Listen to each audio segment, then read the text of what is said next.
And I think from a point of view of pressure, Jordy's got more on him. Wilco's just won an event. He's in his second final in a row. He's under no pressure. He's on cloud 9 about this situation. He's in win, lose or draw, you would imagine, going into the final. Obviously, you want to win it. But Jordy, on the other hand, wins have been few and far between, and the expectation of the results has been way beyond the results he's delivered. So I feel like he's going into this thing thinking, I've got to win this, I've got to win it. Wilco's going in going, well, whatever happens, happens, I'm riffing. You know? Yeah, let's have a look at Jordy's road through to the final now. Just definitely it was a bit of a sleepy start for Jordy in this event. I felt, Ross, maybe confidence a little bit shattered after that early exit at the hands of a CT rookie on the Gold Coast. But he definitely found, as you like to say, his swagger as he moved through the heats. I think so. BL was picked up on it, just after his semis today. He's one of those guys. He definitely doesn't float around the competitor zone with like that peacock, shoulders back kind of swagger. BL, you noticed it with his shoulders just hunched over a little bit.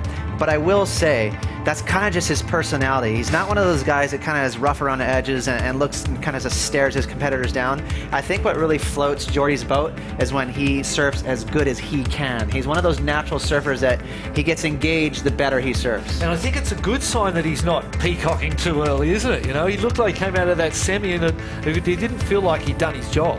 Right. It kind of felt like there was still more to do, which there is. And Jordy, you mentioned that the wins have been few and far between. He did have a victory at Trestles back in 2014, but this is his first finals appearance since Portugal that same year.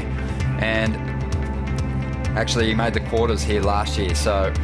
But as far as the last heat of an event goes, Portugal 2014, Jordy's last chance to have a shot at an event. But he did already overcome a bit of history against Mick Fanning. Mick had ended Jordy's chances in this event 3 times prior to this season.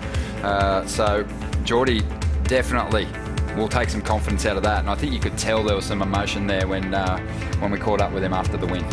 Yeah, 100%. This is a really interesting final to look at because you try to pick apart and say who has the advantage. It's pretty equal in terms of technique. I always like to look at technique, and so for Wilco, he's going to be unapologetically going to that backhand vicious whip that's been scoring so well for him. Jordy obviously has the edge with holding that heel in the water and getting that classic carve down. I don't know. Do you think someone has is a favorite in this final? I'm with you. I think it's just so even pegged. There's these different positions they come into the final from. Backhand, forehand, obviously, and Jordy's got that power. I imagine that last year, say we were in a final at Bells Beach, I think we'd all be going Jordy Smith. But this year, there's just something different, and Wilco's building momentum. And when you've got that momentum, it's hard to beat.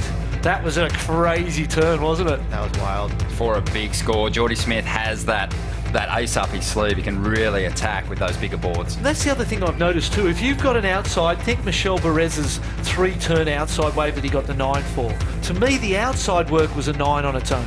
Right. 3 big crazy turns on the outside, 3 points each, 9 points.